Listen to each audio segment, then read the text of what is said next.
என்னுடைய மாமியாரும் இங்க அமர்ந்திருக்கிறாங்க. அவங்க இந்த கல்லூரியில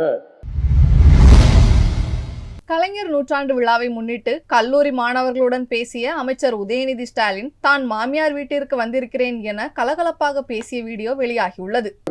நூற்றாண்டை முன்னிட்டு ரூபாய் 25 கோடி ரூபாய் மதிப்பீட்டில் பாரதி மகளிர் கல்லூரியில் கடப்பட்டுள்ள கலைஞர் நூற்றாண்டு கட்டிடத்தை திறந்து வைப்பதில் நான் மிகுந்த பெருமை அடைகின்றேன், மகிழ்ச்சி அடைகின்றேன்.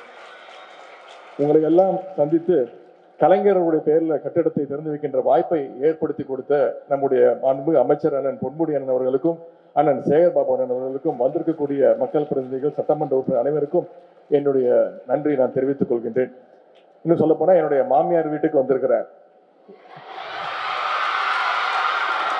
என்னுடைய மாமியாரும் இங்க அமர்ந்திருக்கிறாங்க. அவங்க இந்த கல்லூரியில கிட்டத்தட்ட 12 வருடங்களாக பேராசிரியராக சிறப்பாக பணியாற்றியவர்கள். எனவே பெருமையாக சொல்லியிருக்கின்ற மாமியார் வீட்டுக்கு மீண்டும் வந்திருக்கின்றேன். இங்கே நூற்றுக்கணக்கான மாணவிகள் மிகுந்த மகிழ்ச்சியோடு, ஆரவாரத்தோடு, அன்போடு வரவேற்றிருக்கிறீங்க. உங்களை எல்லாம் பார்க்கும் பொழுது ஒரு மனநிறைவு ஏற்படுகிறது. ஏன்னா ஒரு 100 வருஷத்துக்கு முன்னாடி நீங்க சிந்திச்சு பார்க்கணும். 100 வருஷத்துக்கு முன்னாடி வீட்டை விட்டு வெளியில வரத்துக்கு பெண்களுக்கு உரிமை கிடையாது, படிக்கிறதுக்கும் உரிமை கிடையாது. பெண்களை கிட்டத்தட்ட ஒரு அடிமைகளாக தான் இந்த சமுதாயம் 100 வருஷத்துக்கு முன்னாடி நடத்திட்டு இருந்தாங்க. ஆனா அந்த அடிமைத்தனத்தை அடித்து நொறுக்கியது யாருன்னா நம்முடைய முத்தமிழ் டாக்டர் கலைஞர் அவர்களும், தந்தை பெரியார் அவர்களும், பேரறிஞர் அண்ணாவும், திராவிட இயக்கமும், நம்முடைய திராவிட முன்னேற்ற கழகம் என்பதை நீங்கள் உணர வேண்டும். வீட்டு படிக்கட்டை கூட தாண்டக்கூடாதுன்னு சொல்லிட்டு இருந்தாங்க. அப்படிப்பட்ட பெண்கள் இன்னைக்கு நீளம் தாண்டுதல், ஹை ஜம்ப், லாங் ஜம்ப், எப்படி எல்லாத்துலயும் சாதனை படைச்சிட்டு வர்ற பெண்கள்.